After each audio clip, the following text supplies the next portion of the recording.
Hello students, जैसा कि आप जान रहे हैं कि मैं लगातार आपके लिए मतलब एग्जाम को दृष्टिकोण में रखते हुए लगातार मैं वीडियो अपलोड कर रहा हूं ताकि आप अच्छे से अच्छा प्राप्त कर सकें। अगर कोई भाई कमज़ोर से कमज़ोर हैं, ये इस कोरोना महामारी में कम पढ़ पाए हैं किसी वजह से, अगर उनके पास ऑनलाइन सुविधा नहीं थी या किसी प्रकार से नहीं कोचिंग क्लास कर पाए हैं, कॉलेज नहीं कर पाए हैं, तो फिर भी मैं मेहनत इतना ज़रूर कर दे रहा हूँ कि ताकि उसके सहायता से वे अपने रिजल्ट को, अगर वे फेल सोच रहे थे तो पास हो जाएंगे, अगर मतलब पास सोच रहे थे तो जरूर सेकंड के आसपास आ जाएंगे, और सेकंड सोच रहे थे तो फर्स्ट भी आ जाएंगे, अगर वो इन सभी बातों को अच्छे तरीके से हमारे बात को ध्यान में रखेंगे। तो मैंने कोशिश किया है कि आपका जो हिंदी दिगंत भाग 2 है 12वीं कक्षा का, उसका जो गद्य भाग का जो इतना मतलब लगभग जो इम्पोर्टेंट ऑब्जेक्टिव था उसको मैंने एक जगह करने का काम किया है। और आपका ये धर्म और परम कर्तव्य बनता है कि जब मैं इसको बताऊं उसको ध्यान पूर्वक सुने, और उसके बाद इसको जो है वीडियो को पॉज करके, और अंत में नहीं होगा तो हम नजदीक कर दूंगा ताकि आप इसको आराम से नोट कर ले वीडियो को पॉज करके, और उसके बाद 2 से 3 बार पढ़ें ताकि मेरा मेहनत सफल हो जाए। अगर मेरे बताने के बाद एक भी बच्चा अगर इससे कुछ प्रश्नों को बना पाए तो मेरा सफल हो जाएगा। मेरा उद्देश्य नहीं कि आप मेरा वीडियो को लाइक करें या ना करें, सब्सक्राइब करें या मत करें, लेकिन आप कुछ इससे सीखें और एग्जाम में जाकर के बनाएं। वो तो आपका हृदय ही बताएगा कि क्या है नहीं है। ठीक है, तो ध्यान दीजिएगा।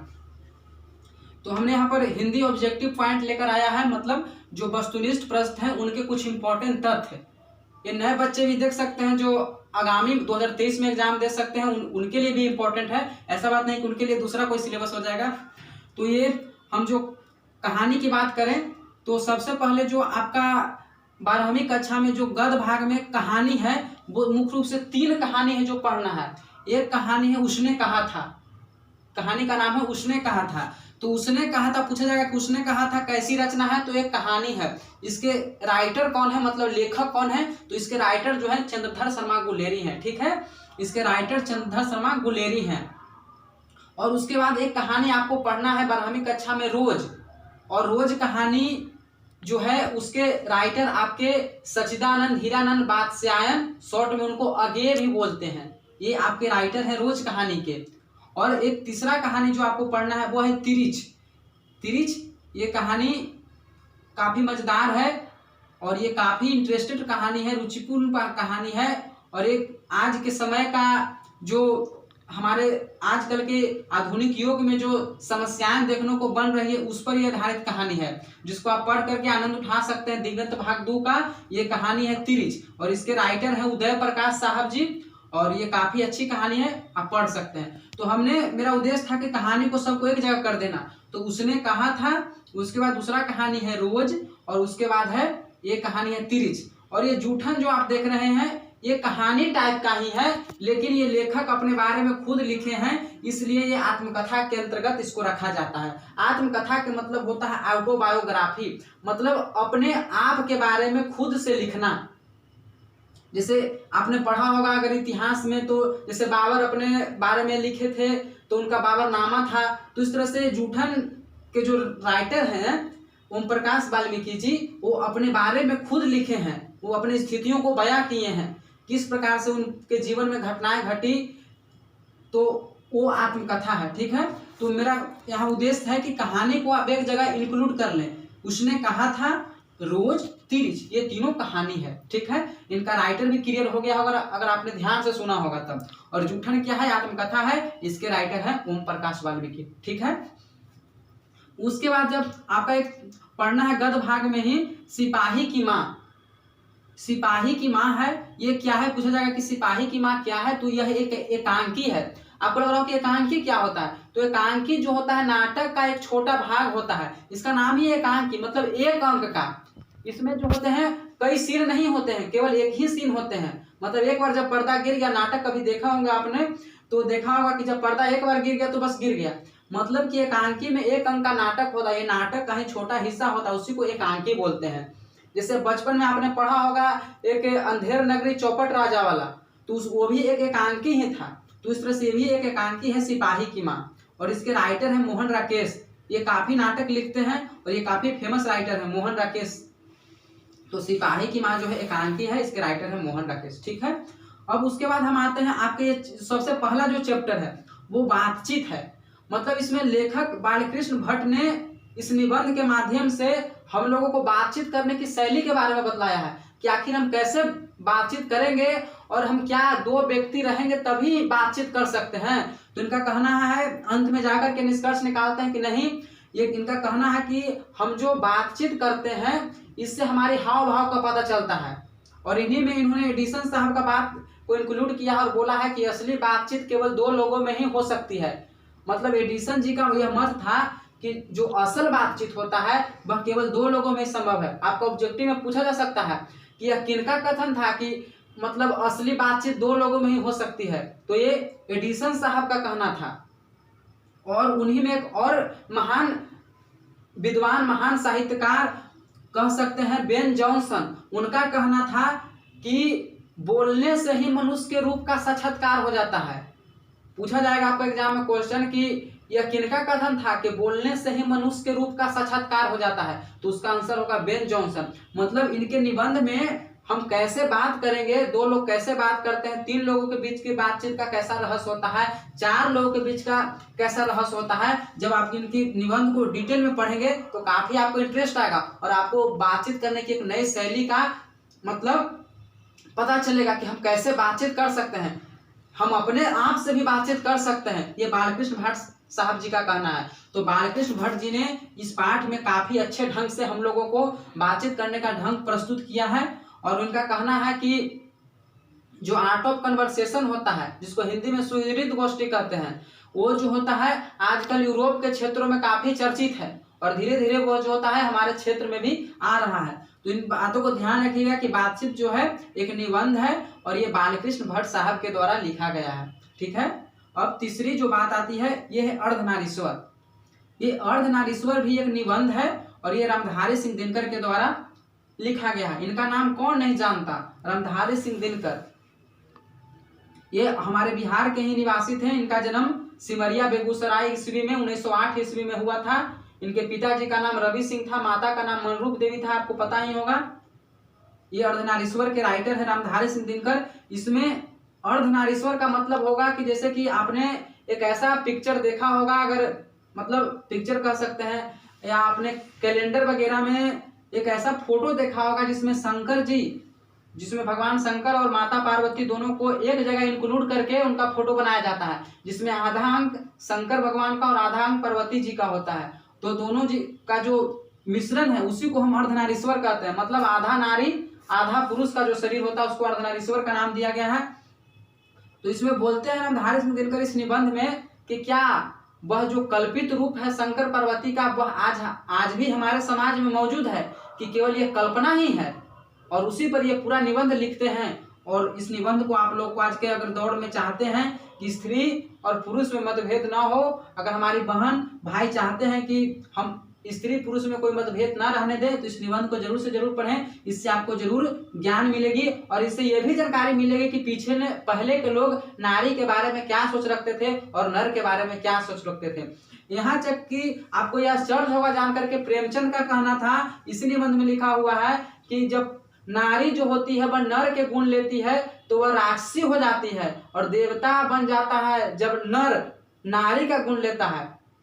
मतलब उनका भी कुल मिलाकर कहना था कि नर ही सर्वश्रेष्ठ है, नारी ही मतलब तुच्छ है।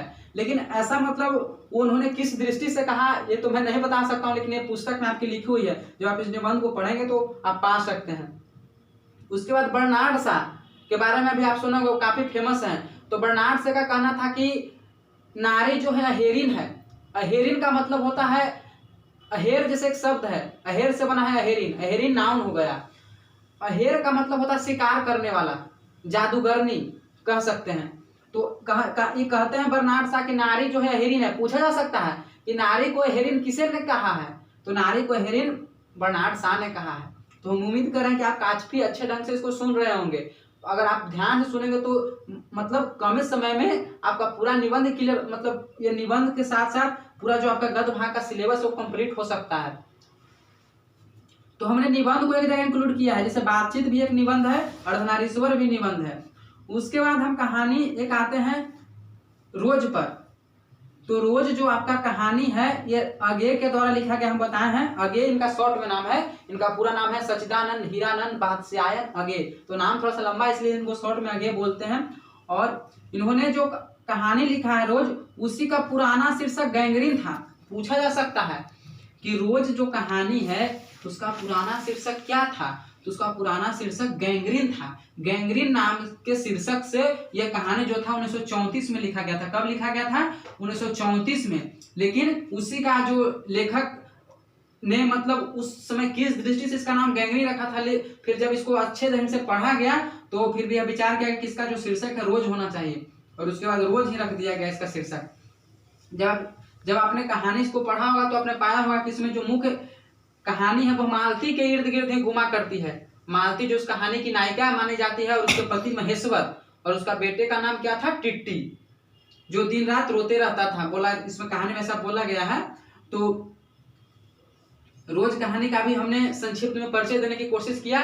इसमें मतलब स्त्री पर चर्चा किया गया कि एक महिला जो होती है अगर अच्छे ढंग से ना पढ़ाई कर पाए तो उसके साथ क्या व्यतीत होती है। उसको केवल उसकी जिंदगी जो होती है एक छोटे से क्षेत्र में ही सिमट कर रह जाती है, जैसा कि मालती के साथ होता है। आज हमारे समाज की कितनी ही महिलाएं मालती के जीवन जी रही है, उनको उससे उबारने की जरूरत है। तो हम अनुरोध करेंगे कि इस कहानी को आप जरूर से जरूर पढ़ें, रोज कहानी को। इसके राइटर अगे साहब हैं, और ये जो पुराना शीर्षक था गैंग्रीन शीर्षक से ही जो है इसका रूपांतरण होकर के रोज हुआ। और गैंग्रीन शीर्षक जो था नामक कहानी 1934 में लिखे थे अगे साहब। और ये आपसे पूछा जा सकता है कि गैंग्रीन क्या है, हो सकता है 2 नंबर में प्रश्न में पूछा जाए। तो देखिए गैंग्रीन कुछ नहीं होता। जैसे जब आप पहाड़ी क्षेत्र में जाएंगे तो वहाँ कांटेदार पौधे मिलेंगे आपको, और जो पहाड़ी क्षेत्र के लोग होते हैं उसमें जो होता है कि इसमें बताया गया जैसा कहानी में, कांटा गड़ जाने से उनके पैरों में या हाथ पैर में घाव हो जाता है, और वो घाव धीरे धीरे फैलता ही जाता है धीरे धीरे, और कांटा अंदर चला जाता है, जिसके कारण जो होता है ये अंततः यह स्थिति आती है कि उस अंग को छिन्नभंग करना होता है, मतलब अंग को काटना पड़ जाता है, इतना तक स्थिति खराब हो जाती है। तो उसी को कांटा के लिखेंगे कि गैंग्रीन जो है एक प्रकार का कांटे गड़ जाने से होने वाली घाव है, जो पहाड़ी क्षेत्रों में रहने वाले लोगों को अक्सर इससे सामना करना पड़ता है। और ये ऐसा घाव है जिसका मतलब इलाज तो उस समय कहानी के अनुसार संभव था, परंतु जिसको यह हो जाता था उसको उस अंग से मतलब हाथ धोना पड़ता था, मतलब उस अंग को काटना पड़ता था। अगर आपका पैर की अंगुली में हो गई तो उस अंगुली को काटना पड़ेगा, इतना मतलब उसको पूरा गला देता था, सड़ा देता था, अगर ठेठ भाषा में बात करें तो यही था मतलब गैंग्रीन है। गैंग्रीन के बारे में आप लिख सकते हैं कि पहाड़ी क्षेत्र में रहने वाले लोगों को कांटे गड़ जाने से या नुकीली पदार्थ गड़ जाने से हो जाने वाली एक घाव है, जिसका इलाज उसी में जो थे इसी का इलाज है। गैंग्रीन का इलाज जो करते थे कौन थे? महेश्वर, जो डॉक्टर थे, डिस्पेंसरी में रहते थे, उनका ड्यूटी पहाड़ी क्षेत्र में ही पड़ा हुआ था, तो उसका इलाज करते थे गैंग्रीन का ही। तो हम आशा करते हैं गैंग्रीन के बारे में आप जान गए होंगे और अच्छे से लिख सकते हैं। अगर आप ध्यान से सुनेंगे तभी अच्छे से लिख सकते हैं, जब आप सांस लेंगे नहीं तो छोड़ेंगे कहां से, सीधी सी बात है। उसके बाद है एक काफी इंपॉर्टेंट है, विद्यार्थी और राजनीतिक। ये जो लेख है कह सकते हैं ये विद्यार्थी और राजनीतिक, ये जो है भगत सिंह के द्वारा लिखा गया है। और मैं नास्तिक क्यों हूं, एक लेख और एक पत्र पढ़ा होगा भगत सिंह का, आपके चैप्टर में इंक्लूड है। तो ये भगत सिंह का इंपॉर्टेंट राइटिंग है, इसलिए हमने यहाँ चर्चा किया। पूछा जाएगा कि विद्यार्थी और राजनीतिक किनकी रचना है, तो भगत सिंह की। मैं नास्तिक क्यों हूँ, ये किनकी रचना है, तो ये जो है आपका भगत सिंह का ही है। मैं नास्तिक क्यों? नास्तिक का मतलब होता है कि जो भगवान में विश्वास नहीं करता हो। पूछा जा सकता है एक शब्द में कि जो भगवान में विश्वास नहीं करता हो, जो ईश्वर में विश्वास नहीं करता हो, उसको नास्तिक बोलते हैं। और जो ईश्वर में विश्वास करता हो, ईश्वर के अस्तित्व में विश्वास करता हो तो उसको आस्तिक बोलते हैं। ठीक है, तो ये भगत सिंह कहते हैं कि मैं नास्तिक क्यों हूँ, मतलब मैं भगवान में क्यों विश्वास नहीं करता हूँ, उसका रीजन देते हैं ये इस पुस्तक में अपना। और विद्यार्थी और राजनीति ये उन्हीं का रचना है कि विद्यार्थी और राजनीति क्या है उसके बारे में जो है इसमें इन्होंने चर्चा की है। तो इसको ध्यान में आप रचना को रखिएगा, इंपॉर्टेंट है। उसके बाद एक और निबंध आता है ओ सदानीरा। ये निबंध है और ये जगदीश चंद्र माथुर जी के द्वारा लिखा गया है। ये काफी इंपॉर्टेंट निबंध इस दृष्टि से है कि इसमें जो है सदा नीरा का मतलब आप समझ रहे होंगे। सदा नीरा का मतलब होता है कि जिसमें हमेशा नीर हो। नीर मतलब जल, पानी, जिसमें हमेशा नीर हो।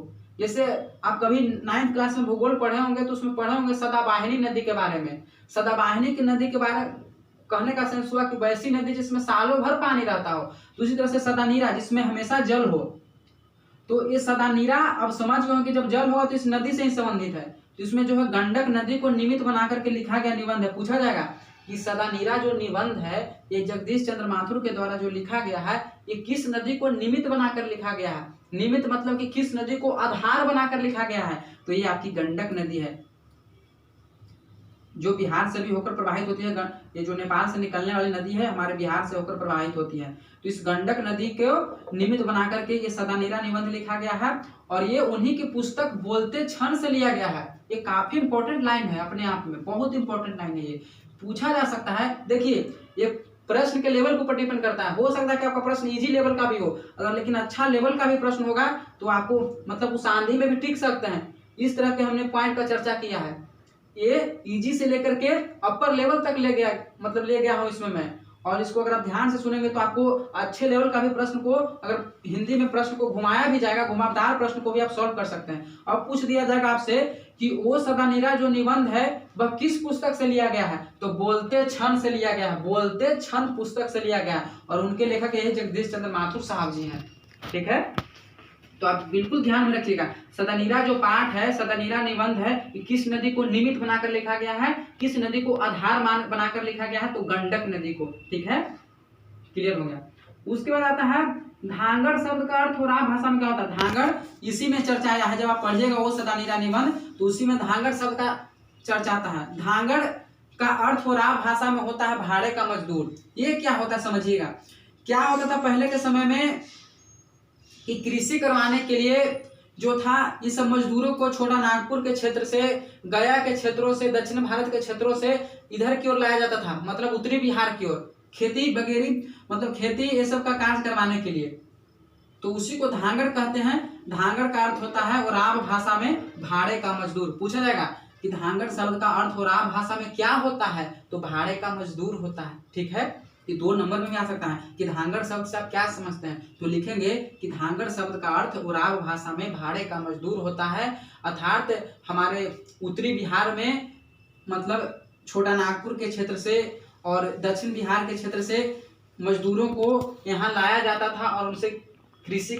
ठीक है, उसके बाद आती है मतलब यहाँ है सिपाही की माँ। तो सिपाही की माँ का चर्चा हमने पहले भी किया था। ये सिपाही की माँ क्या है, एक एकांकी है। ठीक है, सिपाही की माँ जो है एक एकांकी है। एकांकी का पहले ही वर्णन किया कि ये नाटक क्यों होता है, लेकिन एक अंक का होता है, छोटा नाटक का रूप होता है। और यह एकांकी जो है उन्हीं की पुस्तक अंडे के छिलके से ली गई है। ये भी काफी इंपॉर्टेंट पॉइंट है कि सिपाही की माँ जो एकांकी है वह किस पुस्तक से लिया गया है। तो अंडे के छिलके पुस्तक से ली गई है। और सिपाही की माँ की थोड़ा सा जो परिचय है काफी इंपॉर्टेंट है, इसलिए मैंने इसमें परिचय को भी लिखा है शॉर्ट में। जैसे इसने यहाँ वैज्ञानिक ढंग से इसको लिखने का प्रयास किया है। जैसे बिस्नी, तो बिस्नी जो है सिपाही की माँ है। मतलब सिपाही कौन है इसमें, मानक है। मतलब बिस्नी का बेटा मानक और उसकी बेटी मुन्नी है। ठीक है, और ये जो मानक है यही द्वितीय विश्व युद्ध में, जो कि 1939 से 45 तक चला था, वो बर्मा में युद्ध करने जाता है। ठीक है, बर्मा में जाता है युद्ध करने अंग्रेज की ओर से। उस समय चूंकि अंग्रेज का शासन था हमारे यहाँ, तो द्वितीय विश्व युद्ध में ये मानक जो है बर्मा में युद्ध करने जाता है। पूछा जाएगा कि मानक किस युद्ध में बर्मा लड़ने गया था। तो द्वितीय विश्व युद्ध में कहाँ लड़ने गया था, तो बर्मा, जिसका वर्तमान में नाम म्यांमार है।